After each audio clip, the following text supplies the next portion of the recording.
What if your greatest enemy is not the world outside, but the voice inside your own skull?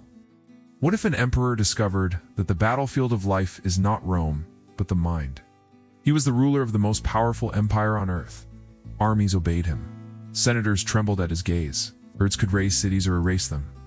Yet when night fell, and the marble halls grew silent, Marcus Aurelius sat not on a throne, but before a small, worn notebook. There, stripped of titles, he was not emperor, but a man. Fragile, searching, uncertain. He did not write to command legions, or to impress history. He wrote to himself. A whisper of survival, a lifeline cast into the storm of his own mind. You have power over your mind, not outside events. Realize this, and you will find strength. But why would the most powerful man alive cling to such words? Strength against what? Against invading armies, against betrayal in the Senate, against the relentless decay of empire.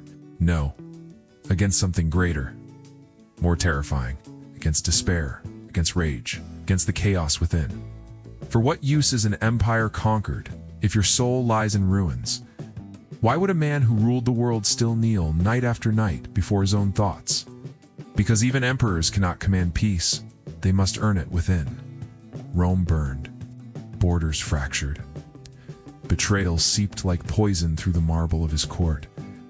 The emperor could summon armies with a word, yet even he could not summon fate to his side. And here lies the paradox. If the world slips through your fingers, if everything you build crumbles to ash, can you still be free? Marcus's answer was nothing short of radical. Freedom is not out there, does not live in the Senate's decrees or in the swords of legions. It lives here, in the quiet citadel of the mind. It's not the empire of Rome, forever at risk of fire and fracture, but the empire of thought, untouchable, sovereign. Yet the question lingers, sharp as steel. Is this true?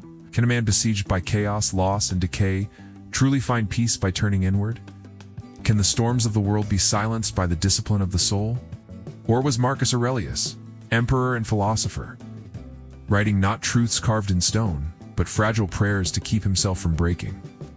Marcus was not the first to wrestle with the tyranny of the mind. Centuries before him, Socrates raised the cup of hemlock to his lips, choosing death over betraying his beliefs.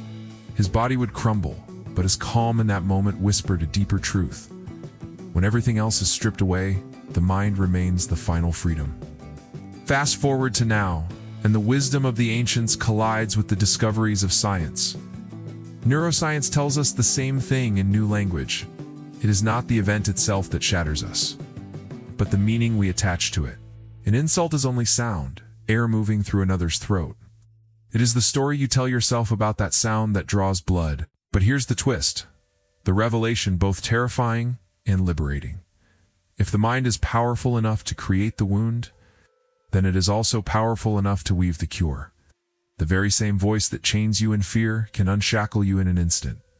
The battlefield is not the world. It is the story you choose to tell yourself. Marcus admitted his struggles, confessed to anger, to weariness, to despair that clung like a shadow. His notebooks are not polished sermons handed down from a throne.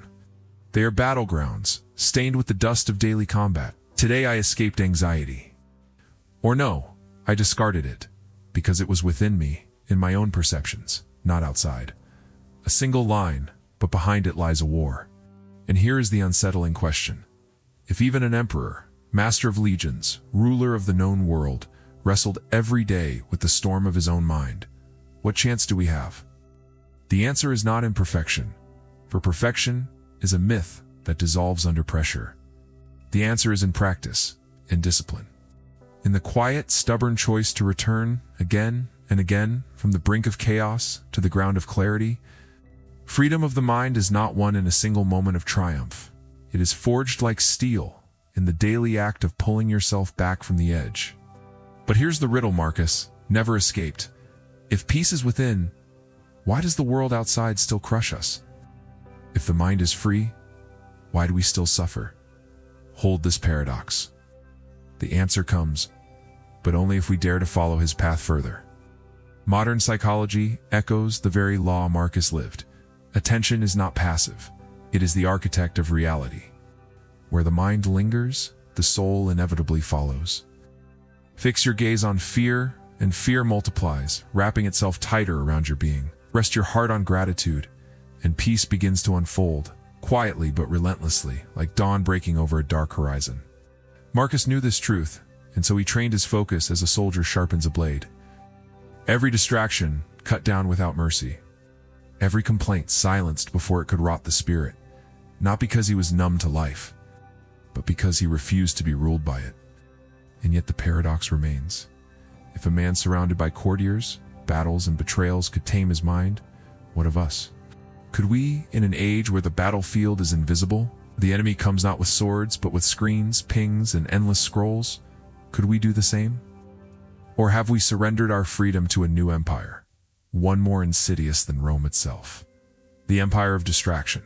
Imagine him coughing in the damp shadows of a military tent, his body weakened by plague, his empire fraying at the edges. Reports of betrayal creep from Rome, whispers of treachery circling like vultures above a dying beast. He is the most powerful man in the world, and yet powerless before the hand of fate. And still, in that fragile silence between coughs, he bends over his worn notebook and whispers to himself, "You have power over your mind." This was no gentle consolation, no soft pillow for restless nights. It was a weapon, a shield against despair. The last fortress that disease, politics, and betrayal could not storm. For Marcus's philosophy was not theory, it was survival, the choice between collapsing under the weight of chaos or standing with dignity in the face of ruin. And so we are left with the uncomfortable question. If an emperor could face plague, war, and treachery with inner calm, what excuse do we have when our battles are so often waged against inconveniences, anxieties, and the noise of our own restless minds? Rome has crumbled, its marble palaces, towering temples, and mighty legions, all reduced to dust, scattered across the winds of time. Empires rise and fall, nations burn, and history swallows kings whole. But the words of Marcus remain, because these are not words built of stone, nor banners waving in the sun. They are forged of spirit, of thought, of the quiet strength that survives even when the world collapses. They endure not because they command armies, but because they command the mind. And perhaps this is the secret, Marcus whispered across the centuries. The empire worth building is not etched on maps or measured by gold. It is built in the silent chambers of your own consciousness, a fortress no fire can burn, no betrayal can topple, no plague can touch. Not a city, but a citadel within. Not a crown, but mastery over yourself. And in this, perhaps true power and true freedom lives. So I ask you, if you truly have power over your mind, what empire will you build? A kingdom of fear or of freedom? The choice, as Marcus said, is always yours. If this whisper stirred something in you, share your thoughts in the comments. What battles are you fighting within? And if you're ready to dive deeper, stay with us. The next whisper may be the key you've been waiting for.